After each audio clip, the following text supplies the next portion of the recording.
तो बच्चों, बेटा कक्षा 5वीं में हिंदी के अंतर्गत आज का हमारा विषय है नन्हा फनकार। फनकार यानी बेटा कलाकार। फनकार क्या होता है? कलाकार जो किसी काम में निपुण हो। ठीक है, सप्ताह चल रहा है 10। तो चलिए आज की वर्कशीट का आरंभ करते हैं। बेटा जैसा कि आपको पता है, मैं कभी भी वर्कशीट को ऐसे ही शुरू नहीं करवाती। मैं हमेशा क्या करती हूँ, पहले आपको थोड़ा सा पाठ की जानकारी देती हूँ। इस पाठ में क्या होता है बेटा, ये आपकी जो एनसीईआरटी की पाठ्य पुस्तक है उसका पाठ 4 है, जो पेज नंबर 33 पर है। कहाँ पर है? पेज नंबर 33 पर। इसमें एक लड़का होता है, वो लड़का 10 साल का होता है और वो उसका नाम केशव होता है।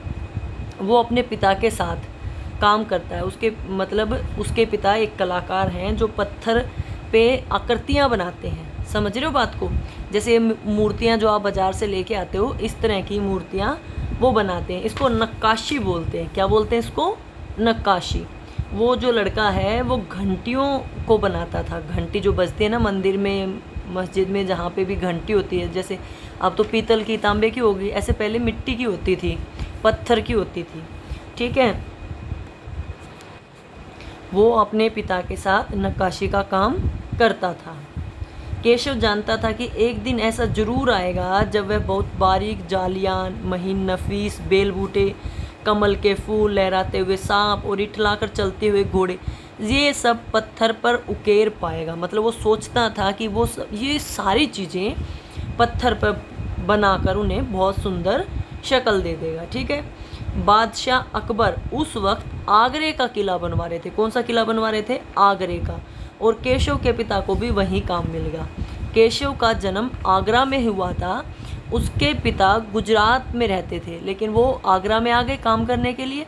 तो जो वो केशव है वो कभी भी अपनी पुश्तैनी गांव में नहीं जा पाया। आगरे की गलियां और अब सीकरी, बस यही उनका घर था। सीकरी बेटा एक जगह है, ठीक है, वहाँ पे वो लोग काम कर रहे थे।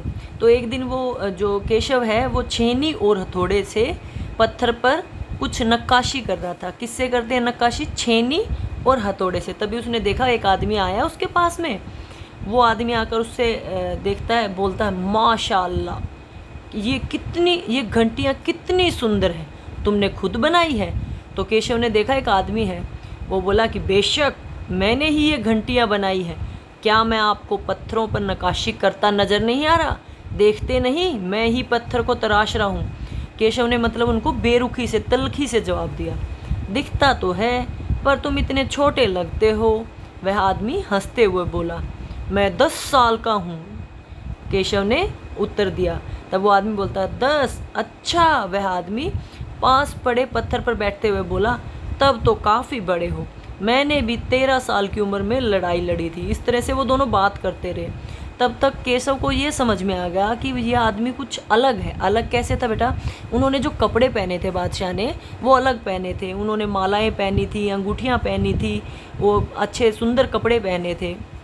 इससे पहले कि केशव उनसे कुछ पूछता, उनको कोई जवाब देता, तब तक वहाँ पर महल का पहरेदार आ गया और उसने बोला, हुजूर माफ़ करें, मुझे आपके आने का पता ही नहीं चला। हाँफते हुए उसने बादशाह से कहा। फिर वह पीछे मुड़कर भौचक से खड़े केशव की ओर घूरते हुए बोला, मतलब उसने केशव को देखा और घूर कर कहा, बेवकूफ़, खड़ा हो।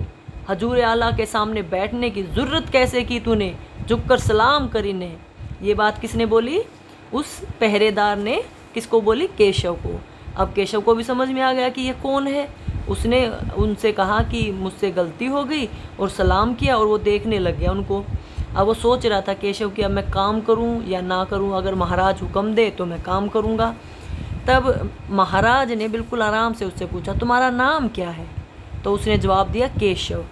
केशव, क्या तुम नक्काशी करना मुझे भी सिखाओगे? महाराज ने बोला। तो उलझन में केशव ने हाँ में हिला दिया सिर। तब तो तुम मेरे लिए हथौड़े और छेनी का भी इंतज़ाम करोगे। तब वह अपने पापा के पास गया, पिता के पास, और छेनी हथौड़ा लेकर वापस आ गया।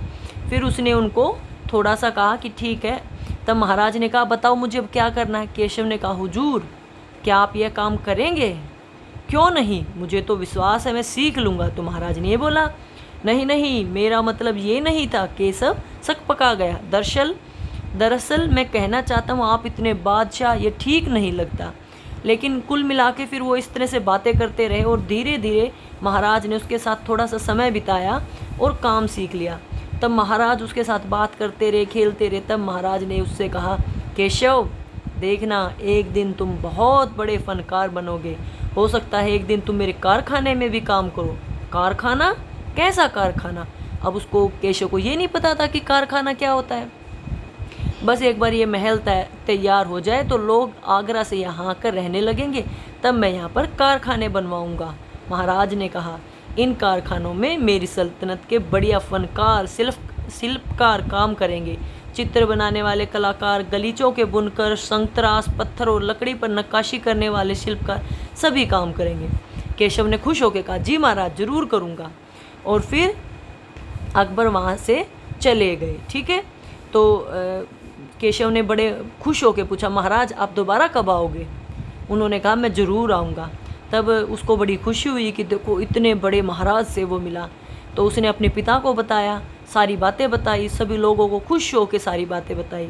तो उसने अपने पापा से पूछा, बाबा एक बात बताओ, बादशाह के पास अकबर में एक ही से बढ़कर एक खूबसूरत महल है, फिर वे सीकरी में महल क्यों बना रहे? महाराज, उसने अपने पापा से पूछा कि महल सीकरी में बना रहे थे ना। तो उसके पापा ने बताया कि ख्वाजा सलीम चिश्ती, कौन बेटा? ख्वाजा सलीम चिश्ती ने महाराज को आशीर्वाद दिया था कि तुम्हारे 3-3 संतानें होंगी। इससे पहले सभी ने, मतलब उनको, वो सब जगह घूमे, उनको बच्चे नहीं हुए, संतान नहीं हुए। तो उसके बाद उन्होंने, जो ख्वाजा सलीम चिश्ती थे, उनके सम्मान में सीकरी में महल बनवाया। ठीक है, इसीलिए वहाँ पर सभी लोग पत्थरों को तराशने का काम कर रहे थे। और इस बात को सुनकर सारी बातें केशव को भी समझ में आ गई, और उम्मीद करती हूँ आपको भी सारी समझ में आ गई। कहानी को थोड़ा थोड़ा करके बताया। ठीक है, तो अब देखिए प्रश्नों को हल कर लेते हैं। महीन, बारीक, ठीक है, संदेह करना, शक करना, फनकार, कलाकार, नफीस, सुंदर, ज़ुर्रत, हिम्मत, बदहवास, व्याकुल, शिल्पकार, कारीगर, मंझोला, बीच का, नेक, भला, भींच कर, बंद करके। समझ में आए? लिख देती हूँ, फिर देखो।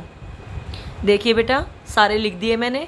ये आपके शब्द अर्थ हैं, ये कुछ उर्दू के शब्द हैं जिनका हमने हिंदी में अर्थ लिखा है। ठीक है, शब्द अर्थ हैं जो आपके पाठ के अंदर आए हैं। मैंने आपको सिर्फ पाठ का सार बताया है। ये आप इस तरह से लिखकर याद कर लीजिएगा। ठीक है, अगला है बेटा, केशव की उम्र कितनी थी? 10 साल। सावधानीपूर्वक डैश से घंटी पर नक्काशी किससे करते हैं? हथौड़े से। अब बादशाह अकबर उस वक्त क्या कर रहे थे? आगरे का किला बनवा रहे थे। माशाअल्लाह, ये कितनी सुंदर घंटियां हैं, ये बोला था उन्होंने। आसपास मौजूद दूसरे क्या थे? संगतराश या शिल्पकार? संगतराश। ठीक है, उन्हें बड़े कौतूहल से देख रहे थे। ठीक है बेटा, इस तरह से इसको कर लेंगे। आगे है, दिखता तो है पर तुम इतने छोटे लगते हो। अब आपको बताना किसने किसको कहा। ये बात किसने कही थी? महाराज ने कही थी, बादशाह ने कही थी। किसको? केशव को। ठीक है, अगला आपका, बेवकूफ़ खड़ा हो, हजूर आला के सामने बैठने की ज़रूरत कैसे की तूने? झुककर सलाम कर। किसने बोली थी ये? महल के पहरेदार ने केशव को। ठीक है, महल के पहरेदार ने केशव को। दरअसल मैं कहना चाहता हूँ आप इतने बड़े बादशाह, यह ठीक नहीं लगता। ये बात किसने बोली थी? केशव ने बादशाह को। ठीक है बेटा, केशव ने बादशाह को बोली। इस तरह से खालिस्तान कर लीजिएगा इस पेज के, और ये कर लीजिएगा। अभी किसने किसको कहा और भी है, वो कर लेते हैं। ठीक है, बादशाह सलामत ने कहा एक दिन मैं बहुत बड़ा कलाकार बनूंगा। ये बात किसने बोली थी? केशव ने अपने पिताजी से बोली थी। ठीक है, केशव ने अपने पिता से। हाँ, और इसी कारण हम यहाँ एक नए शहर में पत्थरों को तराश रहे हैं। ये बात बोली थी केशव के पिता ने उसको। उन्होंने बताया था ना, जबकि ख्वाजा सलीम चिश्ती के लिए वो बना रहे हैं तब। ठीक है, पिता ने केशव से। अगला है, केशव का जन्म कहाँ हुआ? केशव का जन्म आगरा में हुआ। केशव का जन्म आगरा में हुआ। अगला है नक्काशी करने के लिए किन किन चीज़ों की ज़रूरत होती है बेटा? छेनी और हथौड़े की। किन किन चीज़ों की? छेनी और हथौड़े की। बादशाह अकबर ने सीकरी में नया शहर क्यों बनवाया? ख्वाजा सलीम चिश्ती की सम्मान में बनवाया, क्योंकि उन्होंने उन्हें 3 संतानों का आशीर्वाद दिया था। क्योंकि ख्वाजा सलीम चिश्ती ने उन्हें 3 संतानों का आशीर्वाद दिया और उनके सम्मान में बनवाया। ठीक है। बादशाह अकबर ने केशव से क्या कहा था? उन्होंने कहा था कि एक दिन तुम बहुत बड़े फनकार बनोगे। पाठ का नाम भी है ना, नन्हा फनकार। यही बोला था कि तुम बहुत बड़े फनकार बनोगे। ठीक है, बादशाह ने कहा तुम एक दिन बहुत बड़े फनकार बनोगे। अगला, केशव की नक्काशी में क्या खास बात थी? उसकी नक्काशी बहुत सुंदर थी, उसके डिज़ाइन बहुत सुंदर थे। ठीक है, केशव की नक्काशी बहुत सुंदर थी बेटा। हो गया? ठीक है।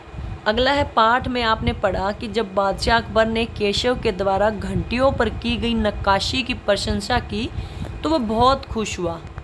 आप भी ऐसी किसी घटना के बारे में लिखिए जब आपकी प्रशंसा की होगी। बेटा ये आपके स्वयं के करने के लिए है। मान लो आपने घर में कोई अच्छा काम किया हो तो मम्मी पापा ने आपकी तारीफ़ की हो तो उससे संबंधित है। ठीक है, कुछ भी अच्छा किया हो और आपकी तारीफ़ की हो तो उससे संबंधित आप इसको लिख भी सकते हैं या वॉइस मैसेज रिकॉर्ड करके अपने टीचर को भेज सकते हैं। ठीक है। अगला है, प्रतिदिन सुलेख लिखनी है, पाठ पढ़ना है।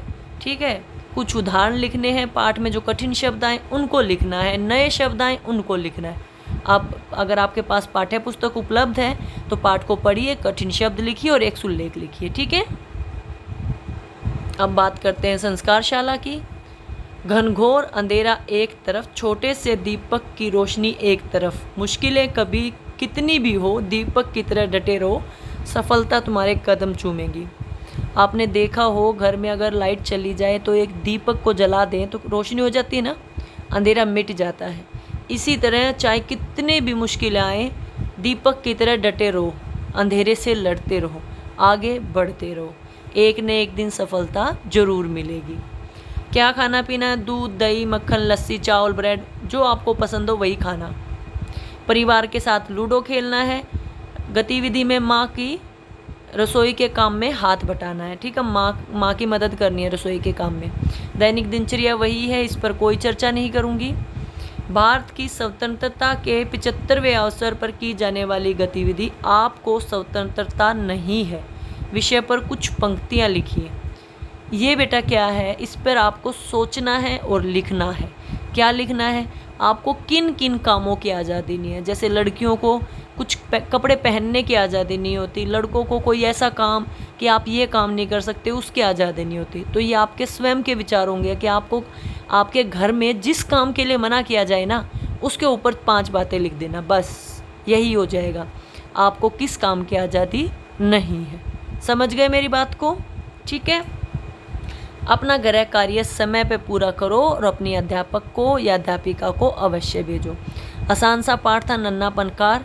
सारे क्वेश्चन मैंने करवा दिए हैं, इनको कॉपी में करें, साथ साथ याद भी करें, पाठ को पढ़ें, सुलेख लिखें, काम पूरा करके अपनी टीचर को भेजें। वीडियो देखने के लिए आपका बहुत बहुत धन्यवाद।